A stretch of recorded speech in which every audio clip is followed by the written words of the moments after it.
नमस्कार साथियों, Rajasthan board exam 2023 कक्षा 10वीं के लिए आज हम सामाजिक विज्ञान का क्वेश्चन पेपर लेकर आ चुके हैं। बिल्कुल ऐसा ही क्वेश्चन पेपर देखने को मिलेगा आपको 25 मार्च को। तो वीडियो पूरा जरूर देखिएगा, वीडियो बहुत ही इंपॉर्टेंट होने वाला है। तो चलिए शुरू करते हैं। तो ये रहा आपका क्वेश्चन पेपर, देख सकते हो, और ये सामाजिक विज्ञान का है। और जो सामाजिक विज्ञान का क्वेश्चन पेपर है आपका 80 नंबर का रहेगा। और इसमें सबसे पहले चलते हैं खंड अ की तरफ। पहला प्रश्न आपका क्या करें, निम्न प्रश्नों का उत्तर का सही विकल्प चयन कर उत्तर पुस्तिका में लिखिए। पहला प्रश्न क्या कह रहा है, जलियांवाला बाग हत्याकांड है वो कब हुआ था। तो इसमें क्या कह रहा है, 19 अप्रैल 1917, ये नहीं होगा। 17 अप्रैल 1918, 1918 में तो हुआ भी नहीं, ठीक है। और 13 अप्रैल 1919, तो 1919 में हुआ था, आपको यह याद रखना है। जलियांवाला बाग हत्याकांड और कब हुआ, डेट पूछे तो आपको याद रखना 13 अप्रैल 1919 को जलियांवाला बाग हत्याकांड हुआ था, जिसमें काफ़ी सारे निर्दोष लोगों को मारा गया, ठीक है। मतलब गोलियां, अंधाधुंध गोलियां वो चली गई थी, ठीक है, आपको याद होगा। नेक्स्ट है आपका अगला, दक्षिणी अफ्रीका से गांधी जी के भारत आने पर उनका सबसे पहला सत्याग्रह आंदोलन है वो कौन सा था। जब महात्मा गांधी जी, आपको पता है, दक्षिणी अफ्रीका से आए थे भारत, ठीक है। कब आए थे, तो याद रखना 9 जनवरी 1915 को आए थे। और उस दिन क्या माना जाता है, प्रवासी भारतीय दिवस भी मनाया जाता है, ठीक है, क्योंकि वो दक्षिणी अफ्रीका से भारत आए थे, ठीक है। उस समय बात कर लेते हैं, सबसे पहला कौन सा आंदोलन चल रहा था, खेड़ा आंदोलन, बारदोली आंदोलन, संपन्न आंदोलन, या फिर व्यक्तिगत सत्याग्रह आंदोलन। तो बिल्कुल आपका सौ ऑप्शन हो जाएगा चंपारण आंदोलन। चंपारण आंदोलन कब शुरू हुआ था, आप कमेंट सेक्शन में जरूर बताइएगा इसका आंसर।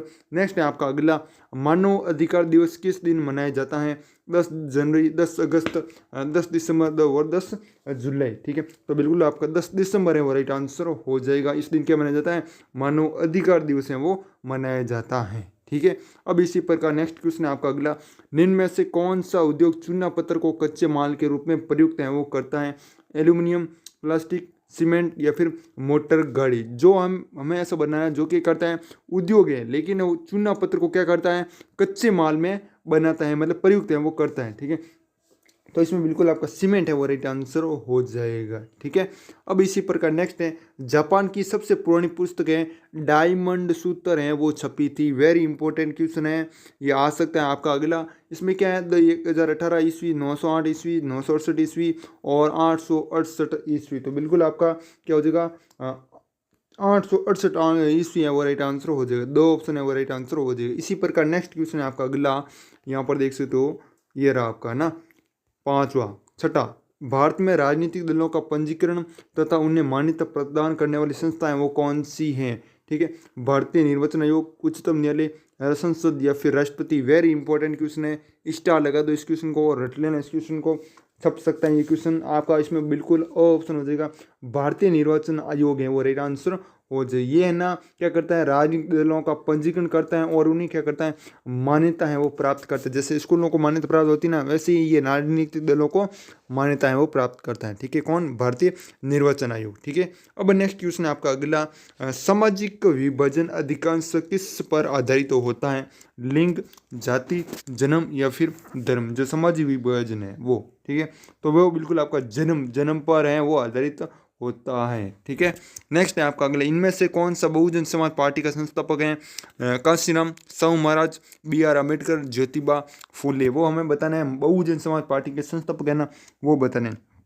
तो बिल्कुल आपका कांशीराम है वो राइट आंसर हो जाएगा। नेक्स्ट है आपका, हॉलमार्क किस वस्तु का प्रमाणक चिन्ह है, चांदी का, सोने का, घड़ी का, खाद्य पदार्थों का। ये हॉलमार्क है वो किसी वस्तु का, मतलब कह सकते हो, चिन्ह है, ठीक है। तो आपको बिल्कुल है क्या हो जाएगा, सोने का चिन्ह है ना। नेक्स्ट आपका, ऋण के औपचारिक स्रोत क्या है, बैंक व सहकारी समिति, साहूकारी व व्यापारी, मालिक व रिश्तेदार, उपरोक्त सभी। तो बिल्कुल आपका ऑप्शन हो जाएगा बैंक व सहकारी समितियां। नेक्स्ट आपका, सूती वस्त्र उद्योग किस पर आधारित उद्योग है, कृषि आधारित उद्योग है क्या, नहीं, कृषि आधारित उद्योग ही है, ठीक है। जो सूती वस्त्र उद्योग है ना, वो कृषि आधारित उद्योग पर है, ठीक है। तो आपका ऑप्शन राइट हो जाएगा। नेक्स्ट है आपका अगला, 12th है, राष्ट्रीय राजमार्गों का निर्माण व रखरखाव किसके द्वारा किया जाता है, केंद्रीय लोक निर्माण विभाग, राष्ट्रीय राजमार्ग प्राधिकरण, सार्वजनिक निर्माण विभाग और राष्ट्रीय राजमार्ग प्राधिकरण। तो बिल्कुल इसमें आपका कौन सा हो जाएगा करेक्ट, ऑप्शन हो जाएगा केंद्रीय लोक निर्माण विभाग। अब इसी प्रकार नेक्स्ट क्वेश्चन आपका अगला, देख सकते हो खाली स्थान है वो आ चुके हैं आपके, रिक्त स्थान की पूर्ति करनी है। उद्योगपति नए मजदूरों की भर्ती के लिए प्राय एक रखते थे, क्या रखते थे, जॉबर, जो मतलब जो भर्ती होती थी ना, मतलब जो भी मजदूरों की, तो वो क्या करता था, जॉबर हैं अलग से रखते थे, ठीक है, कि भाई वो तुमको मजदूरों के ढूंढना है, ठीक है, तो वो उद्योगपति ये उनका करते थे, जॉबर का रखते थे, ठीक है। नेक्स्ट है आपका अगला, जापान की सबसे पुरानी अर्थशास्त्र में छपी पुस्तक कौन सी है, अभी हमने बताया डायमंड पुस्तक, कौन सी पुस्तक है, डायमंड है ना, पुस्तक डायमंड है। नेक्स्ट है आपका अगला, ग्रामीण क्षेत्रों से निकलकर लोगों का शहरों में बसना कहलाता है, वो क्या कहलाता है, शहरीकरण कहलाता है, क्या कहलाता है, शहरीकरण, ये आपको याद रखना है। नेक्स्ट क्वेश्चन है आपका अगला, देशों का विकास के आधार पर वर्गीकरण करते समय मापदंड का प्रयोग किया जाता है, जो देश का विकास के आधार पर वर्गीकरण किया जाता है ना, तो उस समय किस मापदंड का प्रयोग किया जाता है, तो आपका प्रति व्यक्ति आय, जो प्रति व्यक्ति आय के ये कितना है वो कमाता है सालाना, ठीक है, तो प्रति व्यक्ति आय है आपका राइट आंसर हो जाएगा। इसी प्रकार नेक्स्ट क्वेश्चन है आपका अगला, क्षेत्र के श्रमिक वस्तुओं का उत्पादन है वो नहीं करते, तृतीयक या फिर कृषि, दोनों में से कौन सा है वो राइट आंसर हो जाएगा, बिल्कुल तृतीयक क्षेत्र के श्रमिक वस्तुओं का उत्पादन है वो नहीं करते, ठीक है। नेक्स्ट है आपका, भारत सरकार ने सूचना पाने का अधिकार है वो लागू किया, तो कब किया, तो आपको याद रखना 2005 अक्टूबर 2005, ठीक है, क्या देखना अक्टूबर 2005 राइट आंसर हो जाएगा। नेक्स्ट है आपका अगला, अतिलग्न प्रश्नों के उत्तर एक शब्द या एक पंक्ति में देना है, कौन सी शासन व्यवस्था अपनी कुछ कमियों के बावजूद पूरे विश्व में स्वीकार्य है, तो कौन सी है, लोकतांत्रिक शासन व्यवस्था, जो कि क्या करती है, अपनी कुछ कमियों के बावजूद पूरे विश्व में क्या है, स्वीकार्य हैं, इनमें कमी है लेकिन भी स्वीकार्य है ना। नेक्स्ट है आपका, भारत में प्रथम आधुनिक वस्त्र मिल कब और कहाँ स्थापित है वो की गई थी, तो इसमें क्या हो जाएगा, ये क्वेश्चन है आपका पूछा जा चुका है 10वीं क्लास के लिए, ठीक है, 10वीं क्लास का सही पेपर हुआ था उसमें, ठीक है, बम्बई 1854 में, ठीक है, 1854 में ये स्थापित की गई थी, और कोप्पा सजी नाना भाई द्वारा स्थापित की गई, किसके द्वारा, आपको याद रखना, कोप्पा सजी नाना भाई, ठीक है, ये हो जाएगा किसके द्वारा, ये हो जाएगा, और कहाँ पर, बम्बई, और कब, 1854 में, ठीक है, ये प्रथम आधुनिक वस्त्र मिल है वो स्थापित की गई थी। नेक्स्ट है आपका अगला, प्रथम विश्व युद्ध कब शुरू हुआ, तो ये है ना, जो पेपर है ना वो 10वीं में नहीं पूछा गया था क्वेश्चन, ये 12वीं कक्षाओं का जो पेपर हुआ था उसमें पूछा गया था, ठीक है, कि कहाँ पर स्थापित है की गई थी। प्रथम विश्व युद्ध कब है वो शुरू हुआ, तो प्रथम विश्व युद्ध आपका अगस्त 1914 में, अगस्त 1914, ठीक है, तो आपको याद रखना मैं प्रथम विश्व युद्ध हुआ। नेक्स्ट है आपका अगला, किन्हीं दो रबी फसलों के नाम है वो बताने हैं, तो रबी फसलें आपकी कौन सी हो जाएगी, जैसे आपका गेहूँ है, जौ है, मटर है, चना है, सरसों, ये रबी की फसलें। नेक्स्ट है आपका अगला, किन्हीं दो सामाजिक आंदोलन के नाम बताए जिन्हें बहुउद्देशीय परियोजनाओं के विरोध में आरंभ है वो किया गया था, तो एक तो आपको हो जाएगा नर्मदा बचाओ आंदोलन और टिहरी बांध आंदोलन, ठीक है। नेक्स्ट आपका, विश्व व्यापार संगठन से आप क्या समझते हैं, तो इसके बारे में है बताना। नेक्स्ट है आपका अगला 7 नंबर क्वेश्चन है यहाँ पर, किस देश के लोगों का संघर्ष संपूर्ण विश्व के लोकतंत्र प्रेमियों के लिए प्रेरणा है वो स्रोत हैं, ठीक है, तो वो आपका हो जाएगा नेपाल देश, कौन सा देश हो जाएगा, नेपाल। नेक्स्ट है आपका अगला, लोकतंत्र का कोई महत्वपूर्ण लिखिए, ठीक है, क्या लिखना हमें, कार्य लिखना है, ठीक है, तो भेदभाव को समाप्त करना लोकतंत्र का क्या है कि महत्वपूर्ण कार्य है, ठीक है, प्रश्न सही से नहीं लिखा गया है। नेक्स्ट आपका, लोकतंत्र की कोई 2 विशेषता है वो बताइए, तो एक तो आपकी हो जाएगी निर्वाचित प्रतिनिधि और एक हो जाएगा कानून का शासन। नेक्स्ट है आर्थिक क्रियाएं वो किसे कहते हैं, तो वे सभी गतिविधियां जिनमें लोगों को कोई ना कोई आय प्राप्त होती है आर्थिक क्रिया कहलाती है, जैसे खेती में काम करना है, दुकानों है, दफ्तरों में काम करना है, ये ना ये आर्थिक क्रियाएं वो होती है। नेक्स्ट है आपका अगला, प्राथमिक क्षेत्र किसे कहते हैं, तो प्राथमिक क्षेत्र किसे कहते हैं, जब हम प्राकृतिक संसाधनों का प्रयोग करके किसी वस्तु का उत्पादन करते हैं तो इसे प्राथमिक क्रिया या प्राथमिक क्षेत्र गतिविधि है वो कहा जाता है, ठीक है। नेक्स्ट आपका, प्रति व्यक्ति आय का सूत्र है वो लिखना है, तो प्रति व्यक्ति आय सबसे पहले लिख देंगे, फिर इजुकल लिख देंगे राष्ट्रीय आय बट्टा कुल जनसंख्या, ठीक है, ये आप लिख दोगे। नेक्स्ट है आपका खंड ब, यहाँ से स्टार्ट हो चुका है, लघुरत्न प्रश्न है, नेपोलियन संहिता पर टिप्पणी है वो लिखनी है, 2 नंबर का क्वेश्चन है, ज़्यादा नहीं है, लिख देना नेपोलियन संहिता पर। और बाकी जो भी इसकी PDF है वो आपको हमारे टेलीग्राम ग्रुप में मिल जाएगी, और टेलीग्राम ग्रुप का लिंक है वो आपको डिस्क्रिप्शन में मिल जाएगी, या फिर आप जो ये नाम लिखा हुआ है ना, अभी लिखा हुआ है माई सक्सेस सेंटर, ये नाम आपको रेड कलर में दिख रहा होगा, ये नाम आपको सर्च कर लेना टेलीग्राम ग्रुप में, ठीक है। और टेलीग्राम ग्रुप में जैसे यूट्यूब पर सर्च का ऑप्शन मिलता है ना, वैसे टेलीग्राम ग्रुप में भी मिलता है, ठीक है, वहाँ से आप PDF प्राप्त कर लेना, और बाकी मैंने टेलीग्राम ग्रुप का लिंक है वो डिस्क्रिप्शन में दे दिया है, वहाँ से PDF डाउनलोड कर लेना। और उसके बाद 5वां क्वेश्चन आपका रेशम मार्ग किन किन क्षेत्रों को एक दूसरे से जोड़ते थे, ठीक है, वो लिखना है। नेक्स्ट आपका 6वां क्वेश्चन है संकटग्रस्त वन्य प्रजातियों के 2 नाम हैं वो बताने हैं।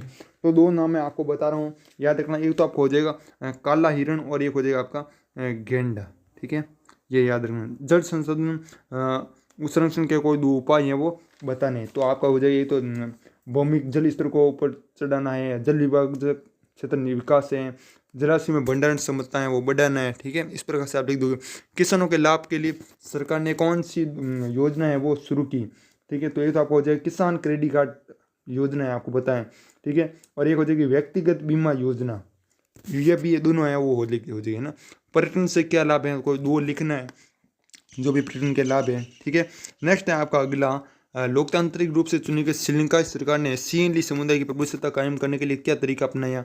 नेक्स्ट आपका अगला नेपाल के अप्रैल 2006 के आंदोलन में क्या की मांगे क्या थी लिखनी है, ठीक है, ये 2006 में हुआ था। नेक्स्ट है आपका अगला नेपाल को किस जन आंदोलन को लोकतंत्र का दूसरा आंदोलन है वो कहा जाता है वो बताना है। नेक्स्ट है आपका अगला धारणीय विकास पर लघु टिप्पणी लिखे अथवा में आप ये नीचे वाला कर सकते हो, ठीक है। नेक्स्ट है आपका अगला यहाँ पर अल्प बेरोजगारी को दूर करने के लिए किन्हीं 2 तरीकों को बताइए, ठीक है। और टेलीग्राम ग्रुप का नाम ये रहा, लिंक डिस्क्रिप्शन में, जाओ PDF डाउनलोड कर लो। नेक्स्ट है आपका वस्तु विनिमय प्रणाली की 2 कठिनाई लिखनी है। और नेक्स्ट है आपका अगला दवाइयों के पैकेट पर उत्पादक द्वारा अंकित को 2 जानकारियाँ वो लिखनी है। नेक्स्ट है आपका खंड 6, इसमें क्या कहना है, राष्ट्रवाद की पहली स्पष्ट अभिव्यक्ति 1790 फ्रांसीसी क्रांति के साथ हुई स्पष्ट है वो करना है। और इसके बाद अथवा में आप ये भी कर सकते हो, फ्रांसीसी लोगों के बीच सामूहिक पहचान का भाव पैदा करने के लिए फ्रांसीसी क्रांतिकारियों ने क्या कदम है वो उठाए थे, ठीक है, ये करना है। उसके बाद नेक्स्ट आपका संशोधन से क्या अभिप्राय है, जैव एवं अजैव संशोधनों का वर्णन करना है, वेरी इंपॉर्टेंट क्वेश्चन है, ठीक है। नेक्स्ट है आपका अगला 19वां भारतीय राजनीति ने जात की भूमिका को स्पष्ट कीजिए। और अथवा में आप जातिवाद से क्या समझते, राजनीति के विभिन्न रूपों को स्पष्ट करना है, ये भी कर सकते हो। नेक्स्ट है आपका 20वां बहुराष्ट्रीय कंपनियों के कोई 3 है वो लाभ हैं वो लिखने, 3 नंबर का क्वेश्चन है, एक लाभ 3 लिख दोगे तो 3 नंबर मिल जाएगी, है ना। नेक्स्ट आपका खंड 2 निम्नलिखित प्रश्न 21 से 22 है। गांधी जी की नमक यात्रा को स्पष्ट करना और सविनय अवज्ञा आंदोलन की कार्य योजना बताइए, 4 नंबर का क्वेश्चन है, या ऊपर वाला करो या फिर आप ये भी कर सकते हो सत्याग्रह पर महात्मा गांधी के विचारों का वर्णन है वो करना है, ठीक है। बहुत ही अच्छा प्रश्न है। अगला क्वेश्चन आपका नेक्स्ट भारत में संघीय व्यवस्था की प्रमुख 4 विशेषताओं का वर्णन करना है। और उसके बाद अथवा में आप ये भी कर सकते हो संघवाद क्या है, भारत में संघवाद का स्वरूप कैसा है वो बताना है, ठीक है। अब इसी प्रकार एक और क्वेश्चन रहा आपका मानचित्र वाला, दिए गए भारत के रेखा मानचित्र में निम्नलिखित को अंकित कीजिए। एक तो मुंबई है, दुर्ग है, डिम्बोई है, रानीगंज, ठीक है। तो हम आप ये भी कर सकते हो बेल्लरी, दुर्गापुर, कोरबा, तारापुर, ये आपको अंकित हैं वो करने हैं भारत के मानचित्र में। ये रहा आपका नक्शा, ठीक है। तो बाकी मिलते हैं किसी नेक्स्ट वीडियो में। यदि वीडियो पसंद आए तो वीडियो को लाइक और चैनल को सब्सक्राइब जरूर कीजिएगा। आगे भी आपको इसी तरह सामाजिक विज्ञान के क्वेश्चन पेपर हैं वो मिलते रहेंगे। और सामाजिक विज्ञान का जैसे पेपर होगा हम आपको उसके आंसर की भी हमारे इस यूट्यूब चैनल पर बताएंगे। तो चैनल को सब्सक्राइब जरूर करना। तब तक के लिए जय हिंद, जय भारत, वंदे मातरम।